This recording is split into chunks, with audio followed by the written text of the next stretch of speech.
Hi, my name is Rachel Cooper and I've recently walked the Araroa trail in New Zealand. The trail runs from the top of the North Island all the way down to the bottom of the South Island. Because I'm a New Zealander, I've spent a lot of time in the North Island, so I decided to walk from my house in Wellington, catch the ferry across to the top of the South Island and then walk all the way down to Bluff. I got 700 kilometres of the way through my journey and could finish up in Lake Tekapo, but because of the coronavirus pandemic that meant I had to stop my trail early as New Zealand was going into lockdown. I'm really hoping that in the summer of 2021 I'll be able to continue my trail, and I'm really looking forward to being able to do that. Today I have all of my gear around me and I'm going to make a quick gear video showing you what I took in my pack and also what I wore along the trails. When I was preparing to go on this trail, I was thinking a lot about the impact that I wanted to have on the environment and living a really minimal lifestyle. And for me, all of that started when I was gathering all of my gear together for the trail. So I tried really hard to use what I already had and to borrow things from friends and family, and buying things brand new was my last resort. I have had to buy some things new, and the stuff that I have bought is really high quality and I know is going to last me for many adventures in the future. So I am really happy with the things that I did have to buy. So first up that I'm going to talk about is my pack. It's an Osprey Ariel 65 litre pack. Usually it comes with a lid, and the lid itself is cool. It becomes its own day pack and it's removable from the pack. I didn't need the lid on the trail, I didn't need the extra space or the weight, so I took that off. The pack itself weighs about 2 kg, so it's a bit on the heavy side, but I really liked it because of this anti-gravity system within the pack. It meant the weight was held mostly on my hips and not really on my shoulders, so I really liked that about it. I also really liked the hip belt pockets. They're really big and you can store lots of snacks and your phone. And I also used my camelback within this pack, so there's a slot for it in the back that I could put my camelback in, and it comes across and straps onto the strap here, so that was perfect. I really loved this pack and would highly recommend it. Next is my tent. It's a Macpac sololight multi-pitch tent. This tent was my mum's and I borrowed it for the trip. Thanks, Mum. I didn't have to use this tent very much because a lot of the time on the South Island there's huts all along the way. So I would have slept in this tent less than 10 nights, I would say. I didn't really like this tent. One thing I did like about it is it's quite tall, so you can sit up in the tent and pack your pack for the day. But I couldn't ever really pitch it properly. I would pitch it the way that I thought I was supposed to, but many times during the night the struts on either side would fall in and I'd end up with wet tent on my face, and it just wasn't very pleasant. I didn't really enjoy using this tent. I'd prefer a freestanding one-person tent instead in the future. Next is my sleeping bag. It's a Macpac Overland 400 sleeping bag.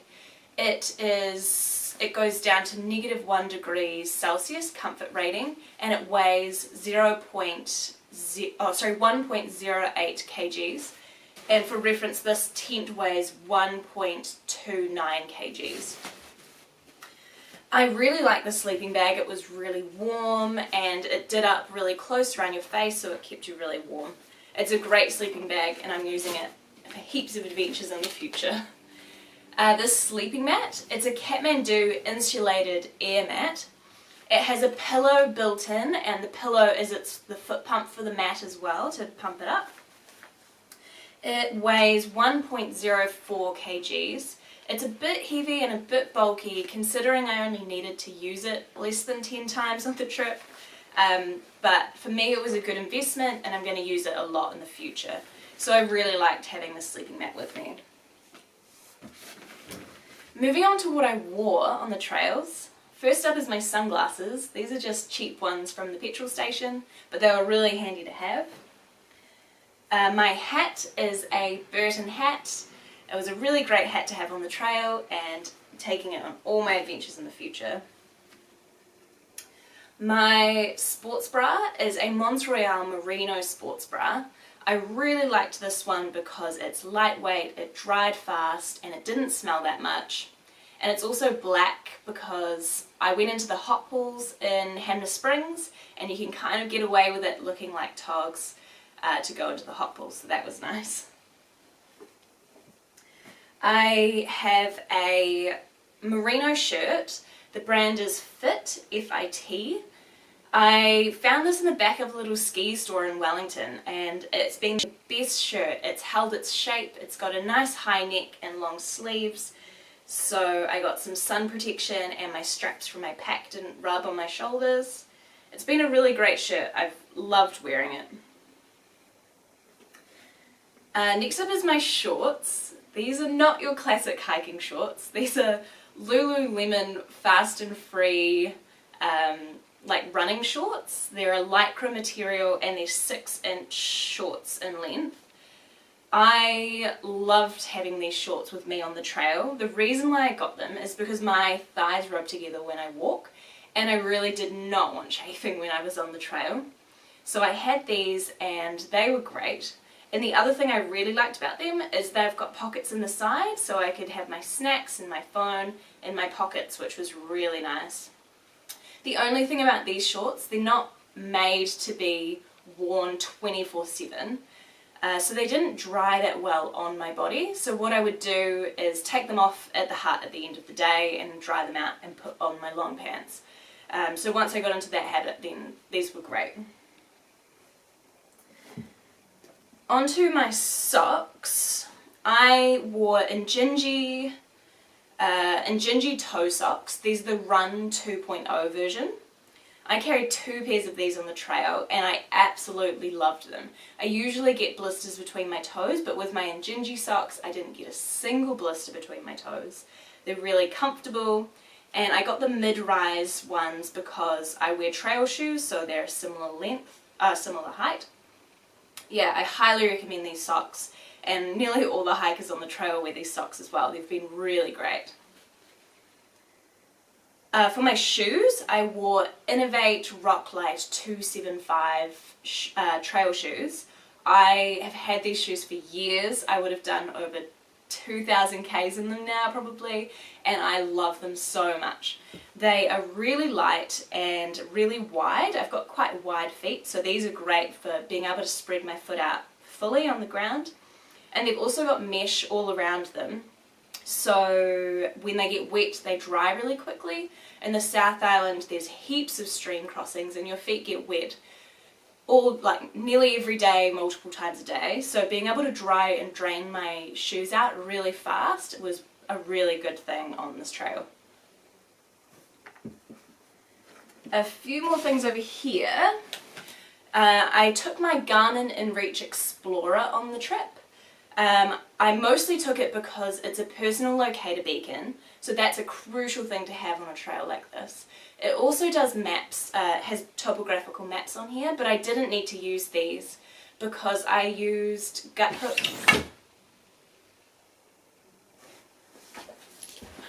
So I took my Garmin InReach Explorer on the trail. I took this because it's a personal locator beacon, which is crucial to have on a trail like this for your safety. It also has maps on here, but I didn't need to use these because I used gut hook guides on my phone. Gut hook guides have topographical maps. They show the different huts and water sources, and they also have really up-to-date comments from the hikers that have just been through. So I used gut hook guides for my navigation. The Garmin also has messaging on it, so I can send messages to my friends and family even when there's no cell phone service, and that was a really helpful thing for me to have. And my hiking poles. I've never hiked with poles before until this trail. I did the Queen Charlotte and walked all the way to Havelock just before the Richmond Ranges. People were telling me I was crazy to think about going over the ranges without poles, so I panicked and bought the only pair of poles in Havelock. And this is them. They lasted kind of well. I didn't like them that much, to be honest. They are a little bit heavy and they weren't super reliable. They are extendable, but then sometimes when I put all of my body weight on them, they would collapse back in, and it was kind of dangerous at some point, so I probably wouldn't recommend these ones. These are Austrail poles. There's heaps of really good pole brands out there, and hiking poles were definitely something that I really loved having on the trail. So moving on to what I took with me clothing-wise, I had my Burton beanie. It was great, nice and light, and yeah, I loved having this with me. I had my long sleeve merino shirt. It's an Icebreaker shirt. It has a nice hood that comes right up close around your face. That was a really good one to have on the trail. My Mons Royale merino leggings. I liked these because they've got handy pocket in the side for midnight snacks, and they kept me nice and warm as well at night. And my final piece is my merino socks from Kathmandu. I've had these for years and they were really comfortable. I'm glad that I took them because in the South Island there's a lot of sandflies, and mosquito repellent didn't work for me to get rid of the sandflies, so when I got to the hut in the evenings I'd have to put on all of my warm layers to cover up my skin, including my socks, so the sandflies couldn't get me. So this was all my sandfly protection. I had my insulation layer, which was a Mons Royale puffer jacket. I love this jacket. It's kept me warm on so many adventures. It's, yeah, super warm. It's a little bit heavy and bulky in comparison to other puffer jackets that are around because it's not specifically designed for lightweight hiking, but I really like it. And what I did was stuffed it inside my dry bag for my sleeping bag, and that was my pillow every night that we were in a hut.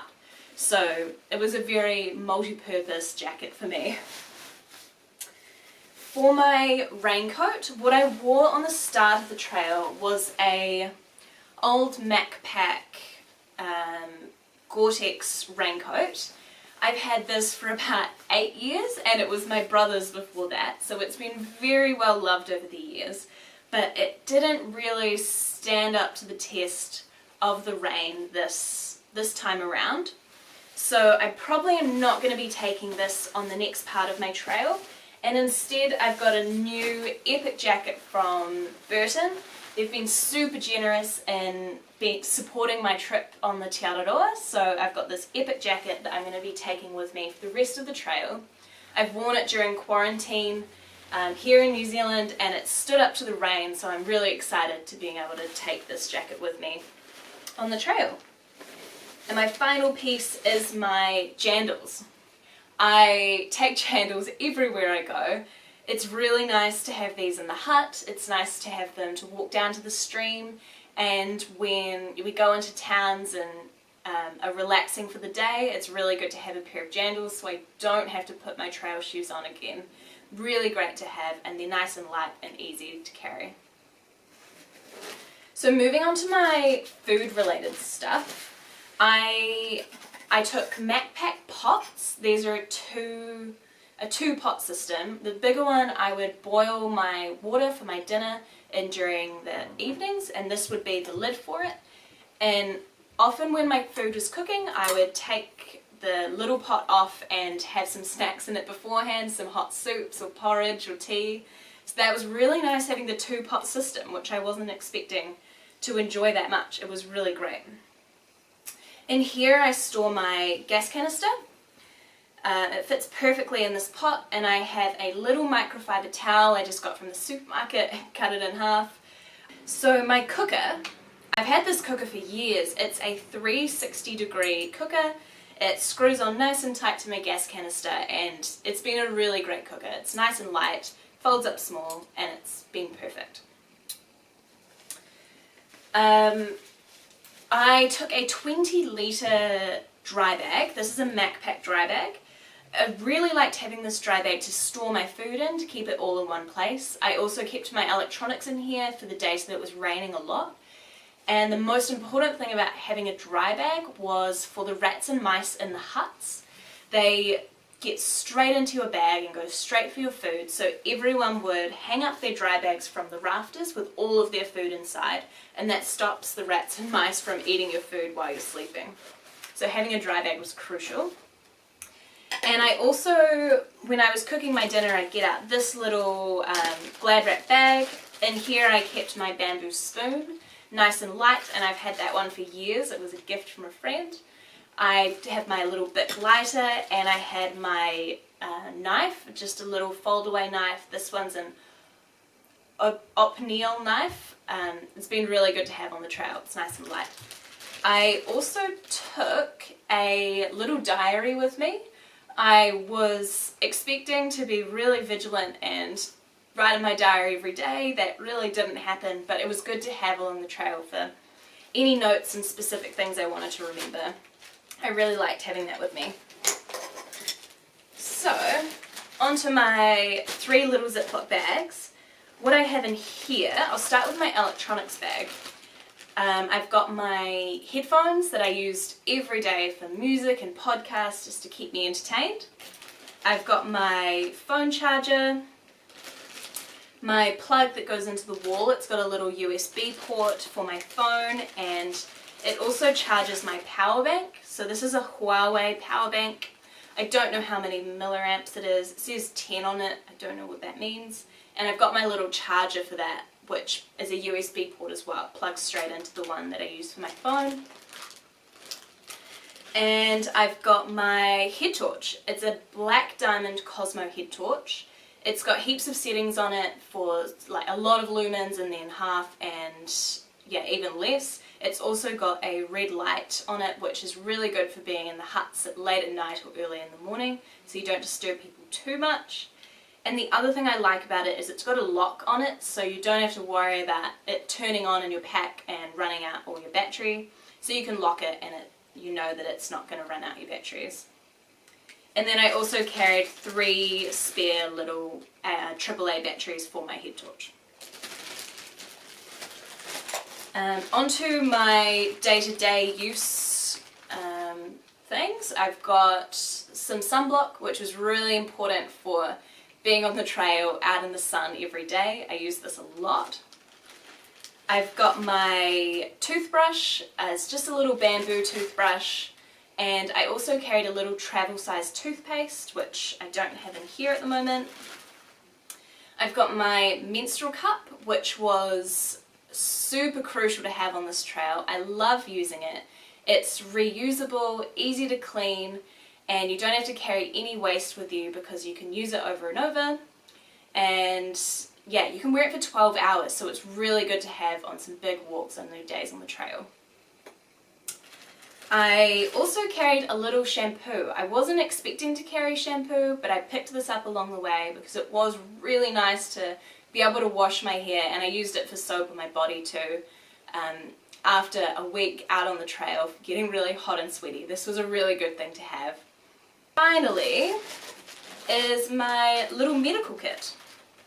So in here, the things I used the most was painkillers. I carried Panadol and Nurofen, and I used antihistamine tablets and like bee sting cream, because on my first week of the trail I got a bee sting and it got really infected, and I ended up having to get off the trail and go to hospital. So having lots of antihistamines and bee sting cream was really, really important for me in continuing on the trail. And a lot of people got bee stings along the way, so I was able to help them out by giving them some tablets as well. I carried some throat lozenges. I just got a bit of a sore throat on the trail, so I picked those up. I carried a lot of plasters, small ones and big ones, for the back of my heel because my shoes were starting to wear a bit thin there. I carried aquatabs for my water filtration. I most of the time didn't filter my water, but I wouldn't recommend this. It was definitely taking a risk. So I carried aquatabs for some of the water sources where I wasn't too sure about where they were coming from and whether it was safe. So they were really good to have with me. I also carried nail clippers, a pair of tweezers, some antiseptic cream for my wound. I carried my backcountry hut pass. It's a dock hut pass that you get for allowing you to stay in the huts along the way. I also carried my money and my debit card in here. And I carried some bandages and strapping for a wound. I also carried a needle and some strapping tape. So that's all my stuff. I hope you found it interesting. If you ever have any questions, please get in contact with me. I'm always happy to talk about the trails and what to take along the way. Yeah, I hope you enjoyed the video.